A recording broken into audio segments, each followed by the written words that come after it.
समादरणीय प्रभुप्रेमी सज्जन, सदा झैं आज पनि हजुर समक्ष सनातन अध्यात्म टेलिभिजनको माध्यमबाट स्वस्थानीका पावन प्रसंगहरू लिएर उपस्थित भएको छु।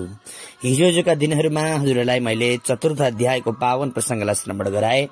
अब आजबाट म पञ्चम अध्यायको पावन प्रसंगलाई म श्रवण गराउने छु। आउनुहोस् अब हामी एकछिन स्वस्थानीका पावन कथालाई श्रवण गरौं।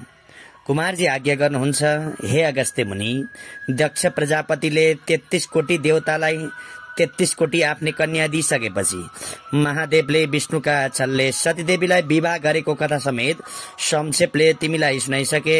अब कुन कथा सुन्न इच्छा छ भन भनेपछि कार्तिक कुमारको यस्तो स्नेहले भरिएको वचन सुनेर अगस्त्य मुनि भन्नुहुन्छ, हे षडानन, तपाईका अमृत रूपी वचन बार बार सुन्न पाउँदा पनि मनमा तृप्ति भएन। तसर्थ त्रिपुरासुर दैत्यले कसको तपस्या गरे, के वरदान पाए, पछि कसरी श्री महादेवले के गरी मार्नु भयो, त्यो सुन्नको इच्छा छ, आज्ञा होस्।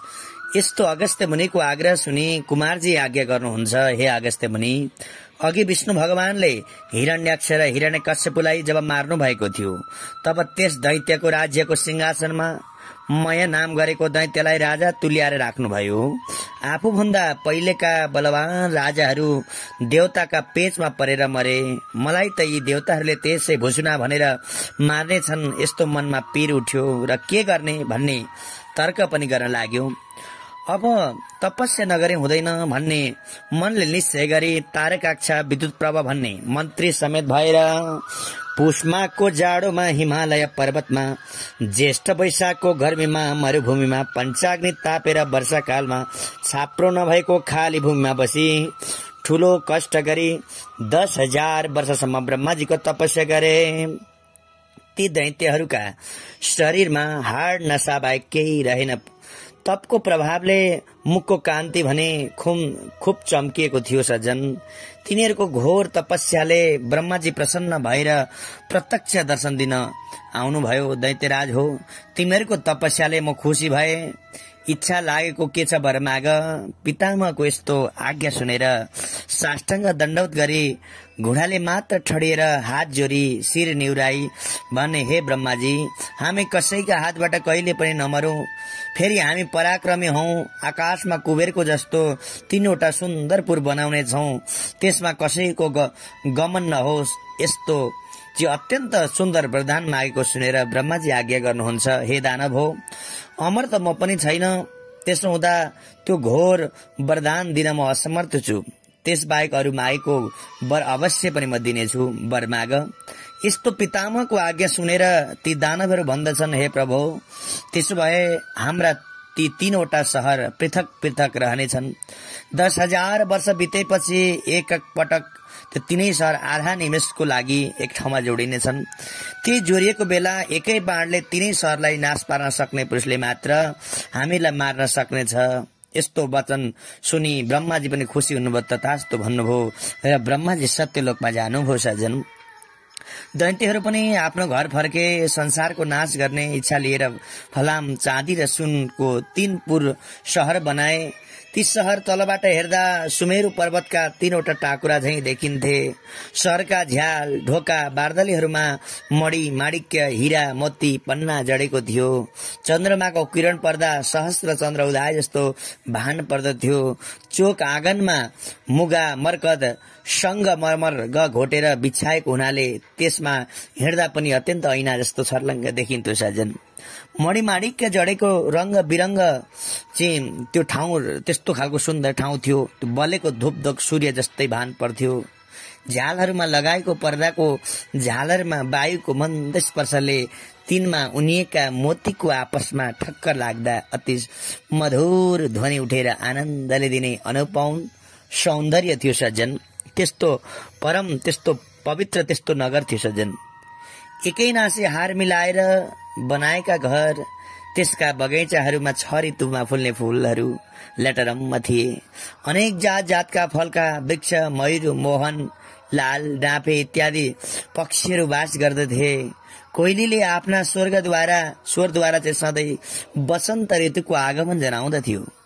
फूलमा भ्रमरगण आनन्दपूर्वक झुलिरहेका थिए। संक्षेपमा भनौं भने तीनपुर इन्द्रको त्यो पवित्र नगर भन्दा पनि राम्रा थिए। लामा कुना परेका त्यस्ता खालका गजगामिनीहरू त्यहाँनिर नृत्य गर्दथे। त्यहाँ आउँथे। हे अगस्त्य मुनि, देवताहरूले लडाईँ गरे तर केही चलेन। त्रिपुरासुरको नाम सुन्दैमा डराउन लागे। यसरी देवताहरूले धेरै कालसँग दुःख पाए। एक दिन देवताहरूले एकमत गरे सबै ब्रह्माजीको दरबारमा पुगेर प्रणाम गरे। त्रिपुर दैत्यको उत्पात र आफूहरूले पाएको दुःखको सबै बयान गरेर रोए सज्जन। यस्तो सुनेर हे देवता हो, त्रिपुर दैत्यहरू बलवान छन्, तिनको नाश गर्न हामी असमर्थ छौं, सक्दैनौ। यसकारण हामी सबै महादेवकमा जाउँ। शिवले ती दुष्ट मती दैत्यलाई अवश्य मारिदिनु हुनेछ। यस्तो वचन सुनेर सबै इन्द्र, चन्द्र, कुबेर, वरुण आदि सम्पूर्ण देवतालाई लिएर ब्रह्माजी कैलाश पर्वतमा जानुभयो। महादेवलाई प्रणाम गरेर स्तुति गर्न लाग्नुभयो। हे जगदीश्वर, नन्दीलाई वरदान दिने, भक्तको रक्षा गर्ने, कैलाशनाथ, आफ्ना मायामा संसारलाई भुलाइराख्ने, यज्ञका अधिष्ठाता, संसारदेखि फरक रहने, विरक्तहरूले ध्यान गरिने, दिव्य रूपी वस्त्र धारण गर्ने, दिगम्बरा, आनन्दलाई तुच्छ मान्ने, सधैँ आनन्दमा रहने, भक्तलाई वरदान दिने, यस्ता हजुरलाई कोटि कोटि नमस्कार छ।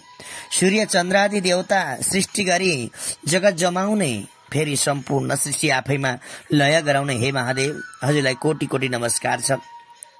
मोहिनी देखेर लखेट्ने, भस्मासुर देखेर भाग्ने, सूक्ष्म सूक्ष्म स्थूलमा पनि स्थूल जगतको सृष्टि पालन सम्हार गर्ने, यस्ता हजुरलाई कोटि कोटि नमस्कार छ।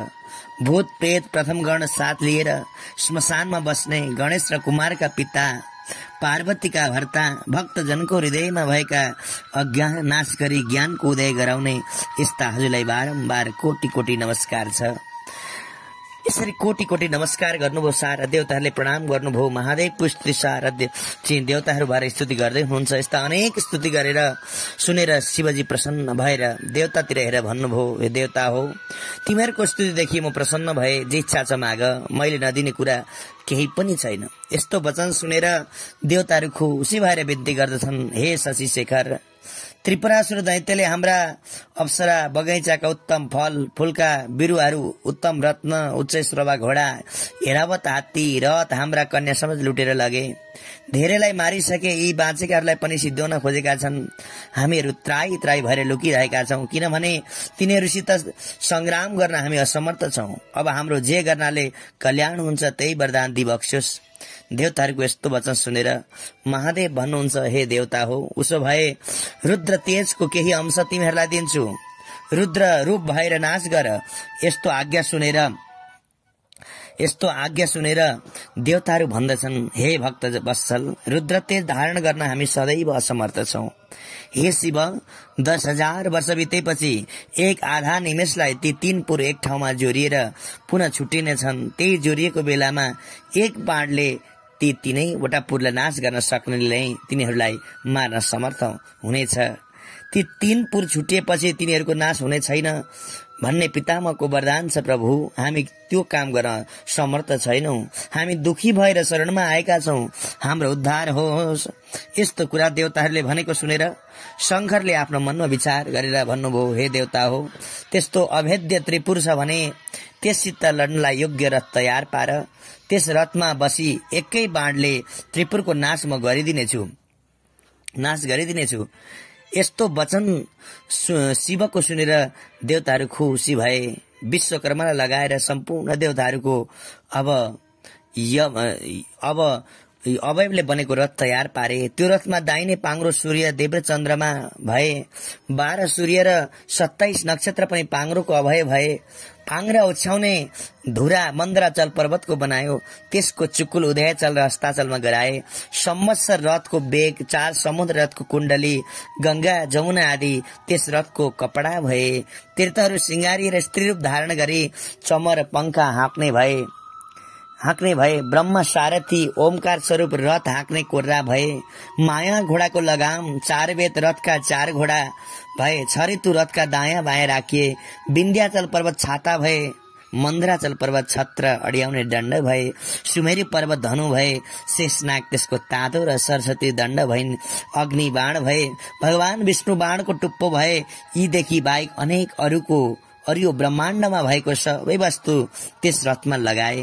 यसरी रथ तयार भएपछि देवताहरूले शिवलाई रथारूढ हुन आह्वान गरे अनि शंकरजीले पनि पृथ्वीलाई कम्पायमान गर्दै त्यस रथमाथि बस्नुभयो।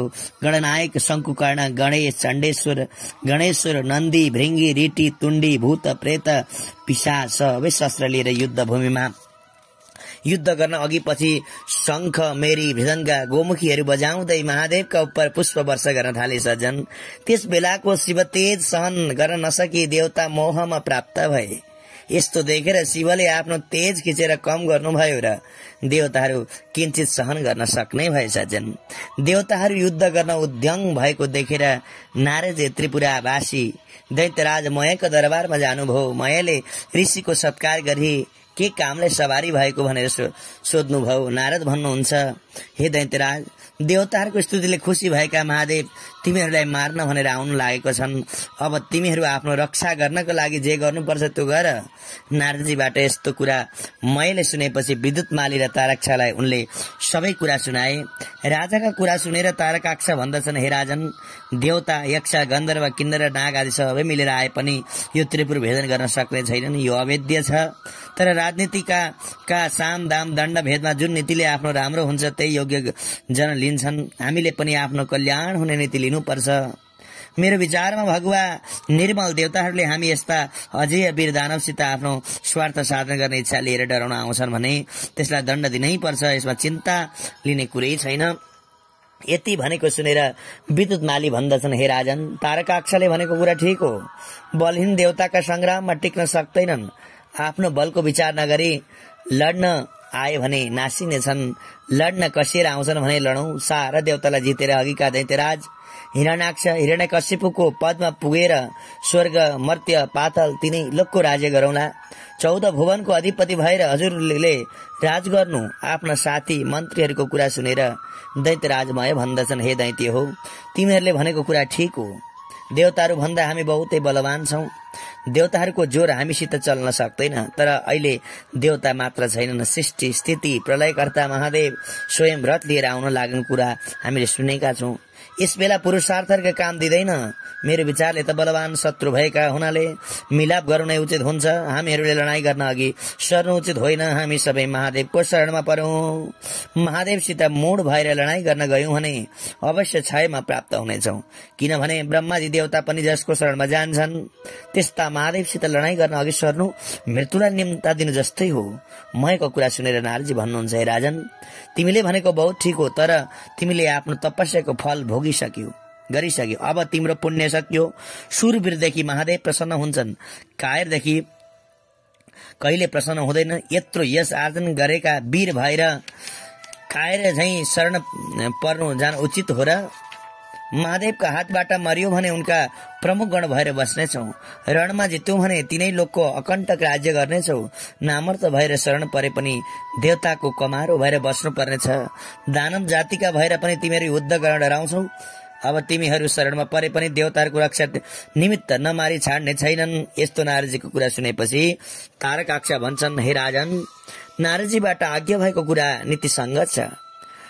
हामीले लडाईँ गर्नै पर्छ। यसको विद्युत मालीले भनेर समर्थन गरे। मय भन्दछन्, ठिक हो। नारदजीले भनेको कुरा लडवीरले लड्नै पर्छ भनेर उत्तर दिए। मनमा अनेक आयुष्मिन भएका कारण बुद्धि उल्टो हुन्छ भनेर यस प्रकारबाट अनेक प्रकारका युद्धको लागि सारा देवताहरू युद्ध भूमिमा गए। अब महादेव गणेशजी पनि आउनुभयो, कुमारजी पनि आउनुभयो। अब त्यसपछि आएर युद्ध हुन थाल्यो। त्रिपुरलाई दहन गर्नको लागि 3वटा आधा निमेषसम्म जोरिएर फेरि तुरन्त छुटिनेछन्। जोरिएकै बेला बाण प्रहार गर्नुहोस्। यी पुर सम्मिलित भएर छुटिएपछि फेरि बाण छोडे पनि केही हुने छैन। हे भगवान, यदि मेरो बिन्ती लाग्छ र देवताहरू सुखी हुन् भन्ने हजुरको मनमा छ भने त्यो अग्नि संयुक्त बाण प्रहार गरेर त्रिपुरको नाश गर्नुहोस्। यसरी अधैर्य भएर भनेको ब्रह्माजीका कुरा सुनेर हुन्छ भनेर त्यो उग्र बाण धनुमा चढाई तलमाथि झुकाए। दिव्य 10,000 वर्ष पुगेपछि आधा निमिषका निमित्त त्रिपुर जोडिएको बखत शिवजीले आफ्नो योग बलले सारा जगत निश्चल गराएर अग्नि सोमस्थिति नारायण रूपी बाण निर्धक्कसित प्रहार गर्नुभयो। बाण धनुषबाट छुटेर गए। त्रिपुरका घरहरू डढाउन थाल्यो। धिक धिक कष्ट कष्ट भन्ने शब्द उत्पत्ति भयो। महादेवले मयलाई सम्झाउनलाई नन्दीलाई डाकी हराउनु भयो। नन्दीश भक्तो म विश्वकर्मा दहेत पुरम तस्य थाहा छ भन्ने तथा नलस्तम न दहेत मायस शीघ्रम समागत निरारयित्वा। हे नन्दी, तिमी चाँडै गएर अग्निलाई भने त्यो विश्वकर्मालाई मयलाई नडराउनु, त्यसको पुरलाई मात्र डराउनु। महादेवको आज्ञा सिरोपर गरेर आफ्नो तपोबलले वायु झैं बाण भन्दा पनि चाँडो गएर मयका पूर्व नन्दीले प्रवेश गरे। नन्दी मयलाई खोज्दै जाँदा मय दानव शिवलिङ्ग अगाडि राखेर शिवको ध्यान गरिरहेको देखे। नन्दीले उनलाई बोलाएर भने तिमीलाई अग्निले दग्ध गर्ने छैनन्। अनि मयले ती गणराज नन्दीलाई प्रणाम गरे। त्यस बेला अग्नि पनि त्यहाँ आइपुगेर अग्निलाई महादेवको आज्ञा नन्दीले सुनाइसित विदा भएर हिँडे। तब अग्निले मयलाई भने तिमी यहाँबाट चाँडै नै पुर छाडी निस्केर जाऊ। अग्निको आज्ञा पानी सुवर्णमय शिवलिङ्ग हातमा लिएर मय दानव तत्काल पातलमा गए। नन्दी फर्केर सम्पूर्ण विस्तार शिवजीलाई बिन्ती गरे। त्यसपछि त्रिपुर डर्न लाग्यो। त्यसका वेदी गृह बगैँचा सारा नष्ट भए, सबै त्रिपुरको ध्वस्त भयो। हे शंकर, यो रुद्र कर्म गरी बक्सनु भयो, त्यो अरू कसैले गर्न सक्दैन। दैत्य मारेर त्रिपुर भस्म गरी हाम्रो उद्धार गर्नुभयो। हजुरलाई कोटि कोटि नमस्कार छ। यसरी देवताहरूले स्तुति गरेपछि महादेव भन्नुहुन्छ, हे देवता हो, मैले तिमीहरूलाई पुत्रवत पालना गर्नुपर्छ। आज शत्रु मर्नाले तिमीहरू पनि को अभिलाषा पूर्ण भयो। अब तिमीहरू आफ्ना आफ्ना आश्रममा गएर आफ्नो आफ्नो अधिकार ग्रहण गरी आनन्दपूर्वक बस। यस्तो आज्ञा महादेवको भएपछि शिवलाई प्रणाम गरेर ब्रह्मा विष्णु इन्द्रादि आफ्ना आश्रममा गए। शिवगणले सहित भएर महादेव कैलाश पर्वतमा पुग्नु भयो। कसैले वर्णन गर्न नसक्ने कथा त्रिपुर धाम मैले भने। जो शिव भक्त प्रसन्न भएर पवित्र भएर यस कथालाई पाठ गर्ला, सुन्ला, त्यो मनुष्य पापदेखि निवृत्त भएर भगवानको त्यो दिव्य धाममा ऊ प्रवेश गर्दछ। अन्त्यमा स्वर्ग जानेछ, अनेक स्वर्गको भोगहरू गर्नेछ।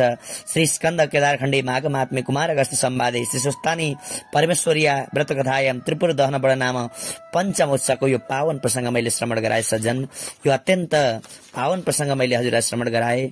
हजुरले पनि एकचित्त भएर हातमा फूल लिएर भगवानको ध्यान गर्नुहोला। उपनयतु मंगलम वा सकल जगन मंगलाय श्रीमान दिनकर किरण निबोधित नव नलिन दल निवेक्षण कृष्ण काले वर्षतु पर्जन्य पृथ्वी सस्य शालिनी देशोयम क्षोभरहितो मानवा सन्तु निर्भया अपुत्रा पुत्रिणा सन्तु पुत्रिणा सन्तु पौत्रिणा निर्धना सदना सन्तु जीवन्तु शरदां सतां तत्रैव गंगां यमुना च तत्र गोदावरी सिन्धु सरस्वती च तीर्थानि सर्वाणि वसन्ति तत्र यत्राच्युतो द्वार कथा प्रसंग या कुन्देन्दु तुषारहार धवला या शुभ्रवस्त्राविता या वीणा वरदण्ड मंडित करा या श्वेत पद्मासना या ब्रह्माजित संघर प्रभृतिभिः देवै सदा वन्दिता सामं पातु सरस्वती भगवती निशेष जाड्यपहा कायेन वाचा मनसिन्धिर्वा बुद्ध्यत्मना वा प्रकृति स्वभावात् करोमि अद्य सकलं परस्मै नारायणायति समर्पय तत् सबै पुष्पाञ्जली चढाएर नमस्कार गर्नु र आफूले सोचेका इच्छा आकांक्षा भगवानसँग भगवती स्वस्तानी भगवतीसँग हजुरले माग्नु होला। तपाईको इच्छा आकांक्षा अवश्य पनि भगवती माता स्वस्तानीले पूरा गरिदिनु हुनेछ। एकचित्त लाएर यसरी कथा श्रवण गर्नुहुने तमाम भक्तगण सबैप्रति विशेष विशेष नमन गर्न चाहन्छु। हजुरले मेरो च्यानललाई सब्स्क्राइब गर्नु भएको छैन भने च्यानललाई सब्स्क्राइब गरिदिनुहोस्, ताकि मैले यहाँबाट लगाएका भिडियो सबैभन्दा पहिला हजुरकै मोबाइलमा आओस्। म यही चाहन्छु, हजुरको घरमा सुख शान्ति समृद्धि होस्। सदा सर्वदा भगवानले मंगल गर्नुहोस्, सबैको कल्याण गर्नुहोस्। जय जय।